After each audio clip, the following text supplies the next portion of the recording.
চলছে মাঘ মাস, এরই মাঝে চুয়াডাঙ্গায় কমতে শুরু করেছে তাপমাত্রার পারদ, বাড়ছে শীত। এই তীব্র শীতে চবু-থবু এই অঞ্চলে নিম্ন আয়ের খেটে খাওয়া মানুষ। এই শীতে এই অঞ্চলের গরিব অসহায় মানুষের মুখে এক টুকরো হাসি ফোটাতে শীতবস্ত্র বিতরণ করেছে জনপ্রিয় অনলাইন নিউজ পোর্টাল নীলকণ্ঠ.com। গতকাল 25 জানুয়ারি বিকেল 4টায় চুয়াডাঙ্গা পৌর এলাকার ঈদগাহ পাড়ায় নীলকণ্ঠ.com-এর অস্থায়ী কার্যালয়ে এই শীতবস্ত্র বিতরণ করা হয়। এ সময় প্রায় শতাধিক ছিন্নমূল অসহায় দরিদ্র মানুষের মাঝে কম্বল বিতরণ করা হয়। এই শীতবস্ত্র বিতরণ অনুষ্ঠানে নীলকণ্ঠ.com-এর সম্পাদক ও প্রকাশক মোহাম্মদ আব্দুস সামাদের সভাপতিত্বে প্রধান অতিথি হিসেবে উপস্থিত ছিলেন চুয়াডাঙ্গা জেলা জামায়াত ইসলামীর আমির অ্যাডভোকেট মোহাম্মদ রুহুল আমিন। বিশেষ অতিথি হিসেবে উপস্থিত ছিলেন কাকন, নীলকণ্ঠ.com-এর নিজস্ব প্রতিবেদক তরুণ সাংবাদিক সাকিব আল হাসান প্রমুখ।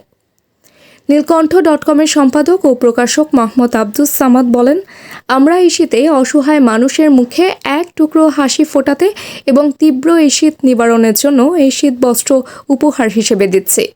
আমাদের এই কার্যক্রম চলমান থাকবে। এই শীতে চুয়াডাঙ্গার সামর্থ্যবানদের এই অঞ্চলের অসহায় মানুষের পাশে দাঁড়াতে আহ্বান জানান।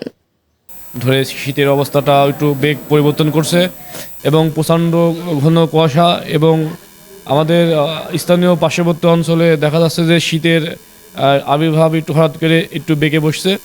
এজন্য আমরা একটা উদ্যোগ নিয়েছি যে আমাদের পার্শ্ববর্তী অঞ্চলের এলাকার মানুষগুলোর মাধ্যমে যারা গরিব অসহায় দুস্থ আছে, আমি এবং আমার বড় ভাই আছে সদ্য কাকন ভাই, আমরা সবাই গরিব মানুষকে একটু সহযোগিতা করছি।